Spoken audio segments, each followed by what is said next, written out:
Good morning friends. मैं doctor VK Mishra from gastro liver hospital Swaroopnagar Kanpur. At the outset एक request, ये scientific channel है, ये साइंटिफिक डेलिब्रेशन है। मैं आपसे रिक्वेस्ट करूंगा कि इस चैनल को सब्सक्राइब करें और इस वीडियो को शेयर करें। आज मैं बात करूंगा पेनक्रियास के बारे में। आज मैं बात करूंगा पेनक्रियास की एनाटॉमी एंड पेनक्रियाटाइटिस के बारे में। जहां तक पेनक्रियास का सवाल है, आपको ये समझने की जरूरत है कि जब भी हम बात करते हैं कि ये पेनक्रियाटाइटिस आपको हुई, तो पेनक्रियाटाइटिस का मतलब है कि आपके पेनक्रियास में स्वेलिंग आई। स्वेलिंग आई इसका मतलब है आपके पेनक्रियास में इन्फ्लेमेशन हुआ। तो कोई भी इन्फ्लेमेशन जो पेनक्रियास का होगा उसे पेनक्रियाटाइटिस कहा जाता है। जो पेनक्रियास है उसको हिंदी में अग्नाशय भी कहते हैं। यह वास्तव में बहुत सारे काम करता है।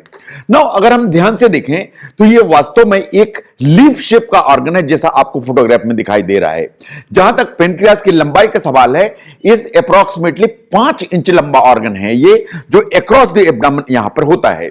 इसके ऊपर के हिस्से में खाने की थैली होती है या स्टमक होता है, और बगल के हिस्से में वास्तव में और नीचे के हिस्से में ड्यूडेनम होती है। तो अगर हम ध्यान से देखें तो खाने की थैली और ड्यूडेनम, इनके बीच में ये सिचुएटेड होता है, जिसे पेनक्रियास कहते हैं। इसे अग्नाशय भी कहते हैं, जैसा मैंने कहा। ऑन एन एवरेज जो पेनक्रियास है, इसका वेट अप्रोक्सीमेटली 200 ग्राम्स के आसपास होता है। जहां तक पेनक्रियास का सवाल है, ये 3 मेजर काम करता है, और मैं चाहता हूं कि इन तीनों मेजर काम को आप ध्यान से समझें। नंबर 1, ये बहुत सारा फ्लूइड बनाता है। ये जो फ्लूइड बनाता है वास्तव में डाइजेस्टिव एंजाइम्स हैं। तो जो फ्लूइड बनाएगा उसमें बहुत सारे डाइजेस्टिव एंजाइम्स होंगे, जो पेनक्रियाटिक डक्ट के जरिए से हमारे ड्यूडेनम में आ जाते हैं। जो ड्यूडेनम है वास्तव में हमारी स्मॉल इंटेस्टाइन का ऊपर का हिस्सा है। तो ये जो जूसेस हैं जो हमारे खाने को पचाने में मदद करते हैं, ये ड्यूडेनम में आ जाते हैं। That is function number 1। Number 2, जो हमारा पेनक्रियास है, यह वास्तव में 2 हार्मोन्स बनाता है।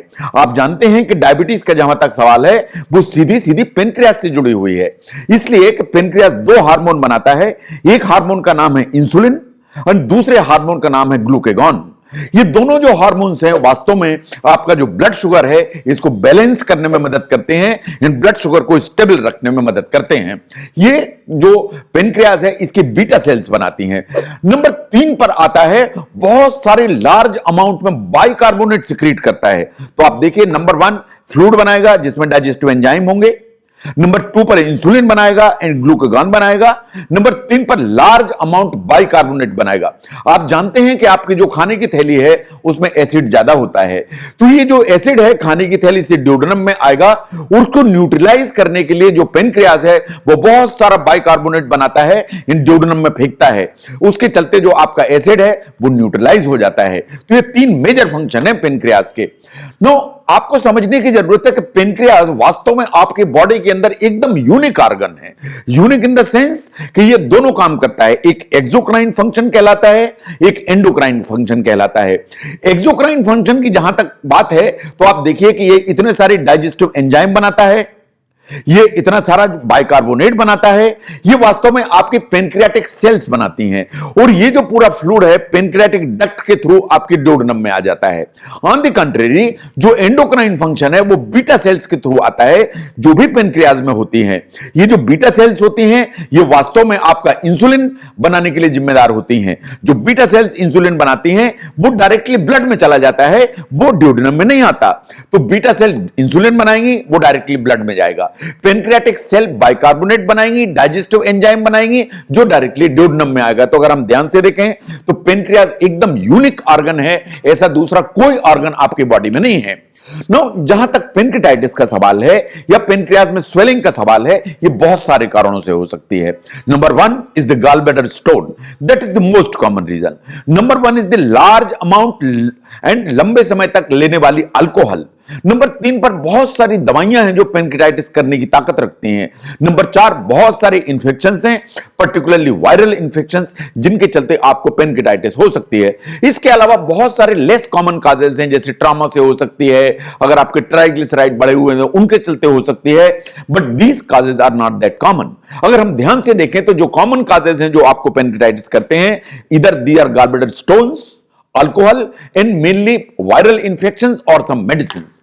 नो, अगर हम ध्यान से देखें एक्यूट पेनक्रियाटाइटिस को, तो एक्यूट जो पेनक्रियाटाइटिस है, ध्यान से देखिए, एक्यूट जो पेनक्रियाटिस है ये सडनली डेवलप होती है, all of a sudden develop होती है कि कल तक आप ठीक थे, आज सवेरे उठे तो पेट में दर्द है, इन अचानक से ये बढ़ता चला गया, इन इन्वेस्टिगेशन हुए तो एक्यूट पेनक्रियाटिस पाई गई। तो एक्यूट पेनक्रियाटिस सडनली डेवलप होती है।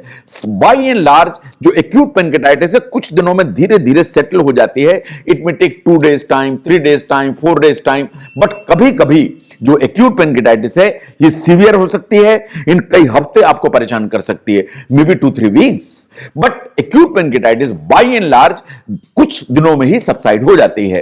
ऑन द कंट्रेरी जहां तक क्रोनिक पेनक्रियाटिस का सवाल है, जो क्रोनिक पेनक्रियाटिस है उसमें जो इन्फ्लेमेशन है यह एक स्वेलिंग की प्रक्रिया है, ये हमेशा लंबी चलती चली जाती है, इन ग्रेजुअली चलती चली जाती है।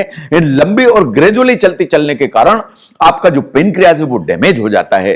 तो जो क्रोनिक पेनक्रियाटिस है वास्तव में उसमें जो पेनक्रियाज है उसमें परमानेंट डैमेज हो जाता है, वाइल इन एक्यूट पेनक्रियाटिस कोई भी परमानेंट डैमेज नहीं है। नो, जब भी पेनक्रियाटिस अगर आपको एक्यूट अटैक आया और एक्यूट अटैक आपका रिजॉल्व हुआ, अगर आपका एक्यूट अटैक रिजॉल्व होगा तो साइंस ऐसा मानती है कि आप क्लिनिकली 100% ठीक हो जाते हैं, आप बायोकेमिकली 100% ठीक हो जाते हैं, इन द सेंस कि आपके amylase, lipase, liver function test वो बिल्कुल नॉर्मल हो जाते हैं, आप रेडियोलॉजिकली बिल्कुल ठीक हो जाते हैं, इसका मतलब है आपके अल्ट्रासाउंड, सीटी स्कैन एकदम नॉर्मल हो जाते हैं, आप हिस्टोलॉजिकली ठीक हो जाते हैं। अगर किसी कारण से हम आपके पेनक्रियास की बायोप्सी करें और उसको एग्जामिन करें तो बिल्कुल नॉर्मल हो जाती है। इसका मतलब यह है कि अगर आपको एक्यूट पेनक्रियाटिस हुई, उसका प्रॉपर ट्रीटमेंट हुआ, तो आपके जो एक्यूट पेनक्रियाटिस है वो 100% रिकवर हो जाती है बिना किसी रेसिडुअल डैमेज के। आपके पेनक्रियास को कोई भी डैमेज नहीं हो पाता है। लेकिन यही बात क्रोनिक पेनक्रियाटिस के लिए सही नहीं है। जहां तक क्रोनिक पेनक्रियाटिस का सवाल है, इसमें जो भी पेनक्रियास में डैमेज होता है, साइंस ऐसा मानती है कि हिस्टोलॉजिकली अगर हम देखें तो ये जो डैमेज हुआ है ये इरिवर्सिबल है। जो भी चेंजेस हिस्टोलॉजिकल होंगे वो वापस नहीं हो सकते। इन जो भी डैमेज है वो over a period of time ये बढ़ता चला जाता है, और चूंकि ये बढ़ता चला जाता है तो over a period of time science ऐसा मानती है कि जो पेनक्रियास का एक्सोक्राइन एंड एंडोक्राइन दोनों फंक्शन हैं, यानी जूस बनाने की जो कैपेबिलिटी है, बायोकार्बोनेट बनाने की कैपेबिलिटी है, इन इंसुलिन बनाने की कैपेबिलिटी, ये जो तीनों की तीनों कैपेबिलिटी हैं ये वास्तव में अफेक्टेड हो जाती हैं। इन धीरे धीरे धीरे धीरे ये वास्तव में कम हो जाती है। साइंस ऐसा मानती है कि अगर आपको क्रोनिक पेनक्रियाटिस है तो ये प्रोग्रेसिव डिजीज तो है ही है, ये लगातार जो ना डैमेज बढ़ता चला जाता है। इसके अलावा आपको बीच बीच में एक्यूट एक्सरबेशंस भी आ सकते हैं, इन द सेंस कि डैमेज की प्रक्रिया चालू है और उसके ऊपर से अटैक भी आ सकते हैं एज एक्यूट पेनक्रियाटिस। तो ये दोनों जो पेनक्रियाटिस है अगर हम ध्यान से देखें, एक्यूट पेनक्रियाटिस ये 100% रिवर्सिबल है, जो क्रोनिक पेनक्रियाटिस है ये 100% रिवर्सिबल नहीं है। और चूंकि क्रोनिक पेनक्रियाटिस रिवर्सिबल नहीं है तो over a period of time आपको एक्सोक्राइन डिसफंक्शन, तो जिसमें एंजाइम्स, बाइकार्बोनेट कम होने लगेंगे, इन एंडोक्राइन डिसफंक्शन जिसमें आपको इंसुलिन, ग्लूकागॉन कम होने लगेगा, तो आपको पॉसिबिलिटी आप डायबिटीज होने की संभावना बढ़ जाएगी। यह वास्तव में पेनक्रियाटिक फंक्शन के डिरेंज होने के कारण होता है। अगर आप समझते हैं कि पेनक्रियास की समस्या को मोटे तौर पर समझने में ये वीडियो आपको मदद करता है तो इसको शेयर करिए ताकि यह जानकारी ज्यादा से ज्यादा लोगों तक भेजी जा सके। मैं doctor VK Mishra from gastro liver hospital, Swaroopnagar, Kanpur. Thank you very much.